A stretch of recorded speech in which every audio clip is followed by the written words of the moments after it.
அஸ்ஸலாமு அலைக்கும். இன்னைக்கு மசாலா வடை எப்படி செய்யலாம்னு பார்க்கலாம். ஒரு 200 கிராம் அளவுக்கு கடலை பருப்பை எடுத்து தண்ணியில ஊற வச்சுக்கலாம். ஒரு துண்டு இஞ்சி, ஒரு பச்சை மிளகாய், ஒரு டீஸ்பூன் அளவுக்கு பெருஞ்சீரகம்.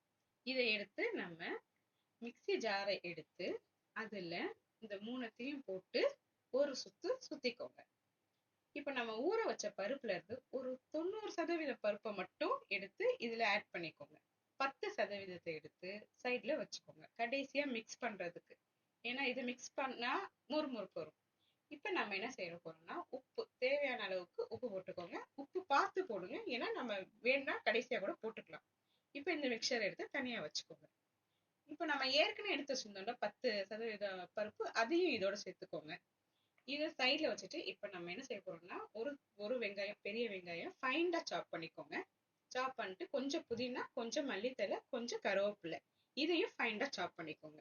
இப்ப நம்ம சாப் பண்ணி வச்சிருந்த இது எல்லாத்தையுமே என்ன பண்ணணும்னா, அந்த நம்ம போட்டு வச்ச மிக்சர்ல இதை எடுத்து ஆட் பண்ண போறோம். ஆட் பண்ணிட்டு எல்லாத்தையுமே நம்ம கைனால ஈவனா ஸ்மாஷ் பண்ணுங்க.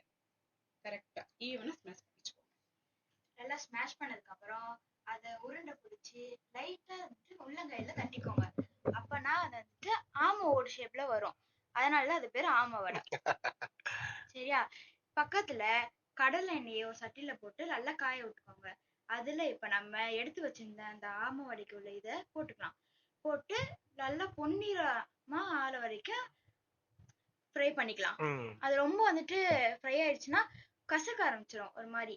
அதனால வந்துட்டு நம்ம பொன்னிறமா ஆற வரைக்கும் ஃப்ரை பண்ணிட்டு அதை எடுத்துடலாம். இது வந்துட்டு ஈவினிங் ஸ்நாக்ஸுக்கு ரொம்ப சூப்பரா இருக்கும். நம்ம ஈவினிங்ல வந்துட்டு குழந்தைங்களுக்கு கொடுக்கலாம், நம்மளும் சாப்பிடலாம். கெஸ்ட்டுக்கு கொடுக்கலாம். ஆமா, மொறு மொறுன்ட்டு கிறிஸ்பியா செம்மையான ஆமை வடை நம்மளுக்கு ரெடி. எங்களை கெஸ்ட்டா நீங்க கூப்பிடலாம்.